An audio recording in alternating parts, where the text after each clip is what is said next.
Assalamualaikum warahmatullahi wabarakatuh. Apa kabar semua teman-teman? Jumpa lagi bersama kami di channel Kang Teknik. Pada video kali ini kita bertemu dengan kulkas merek SAP ya teman-teman.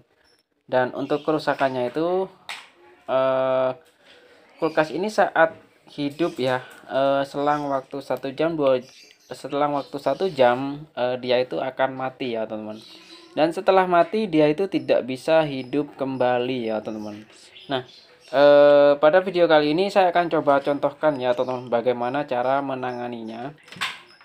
Oke teman-teman, karena ini kulkas baru ya, jarang sekali untuk kerusakan di bagian termostat, tapi pada bagian termostat kita coba di fullkan saja. Kita akan tes.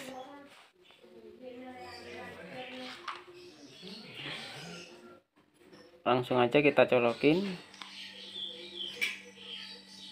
Nah, di sini kompresor berjalan ya teman-teman, dan untuk ampere berada di 0,6 ya, cukup normal teman-teman. Dan kita lihat pada bagian kondensor sudah panas semua, artinya untuk di bagian ampere itu normal ya teman-teman. Karena kalau misalkan dia itu mati hidup seperti itu ya teman-teman, biasanya itu kan ampernya tinggi ya, dan ini kebetulan untuk ampernya normal ya teman-teman. Dan selang waktu 1 jam biasanya itu akan mati, dan ketika mau hidup lagi dia itu tidak mau hidup ya teman-teman.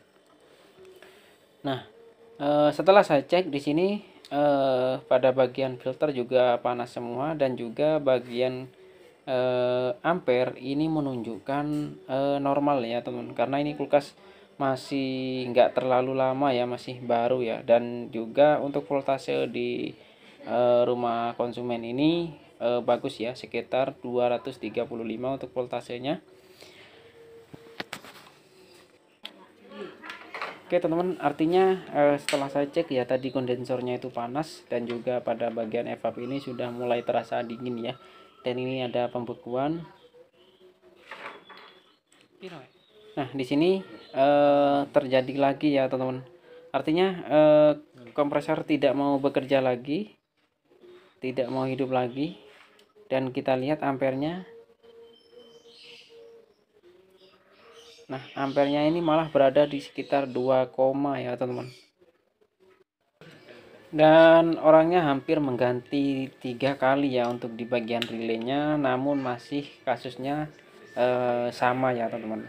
Dan kebetulan untuk di bagian relay ini nggak ada masalah ya teman-teman. Biasanya itu kalau ya kerusakannya di bagian relay itu, kompresor itu tidak mau hidup ya. Dan ini mau hidup, tapi selang waktu 1 jam dia itu kadang mati ya teman-teman, dan tidak bisa hidup lagi. Oke teman-teman, di sini saya jelaskan ya, di sini sudah berhasil ya teman-teman. Tadi sempat nggak kerekam, namun yang perlu diganti itu adalah di bagian overload ya. Jadi di bagian dalamnya overload itu ada yang gosong ya teman-teman. Jadi untuk relaynya, relay yang asli ini sudah saya pasang kembali yang bawaannya. Jadi yang si konsumen itu beli itu nggak saya pakai, yang saya pakai itu relay bawaannya ya. Dan juga overloadnya langsung saja saya ganti karena gosong. Dan ini saya menunggu setelah sekitar beberapa menit ya, lumayan lama, dia itu tidak mati lagi ya teman-teman. Artinya kesimpulannya itu kerusakannya ini ada di bagian overload ya teman-teman. Jadi teman-teman bisa memahami ya, apabila kerusakannya itu ada di bagian relay, biasanya itu kompresor itu hanya berdengung ya teman-teman, tidak mau berjalan. Nah teman-teman jangan langsung beli, teman-teman bisa cek ya, dibuka di bagian dalamnya ini. Nah ini ada dua kemungkinan teman-teman, di bagian relay ini bisa saja itu gosong ya, di bagian lempengannya itu bisa gosong. Nah teman-teman bisa bersihkan, ataupun bisa pecah ya. Nah kalau sudah pecah teman-teman bisa ganti ya relaynya. Di sini untuk relay yang asli saya pasang, dan overloadnya saya ganti dengan ukuran 1/8 ya teman-teman. Nah di sini ini orangnya sudah pernah ganti sampai dia pakai relay 3 kaki ya, tapi hasilnya itu nggak berhasil ya teman-teman.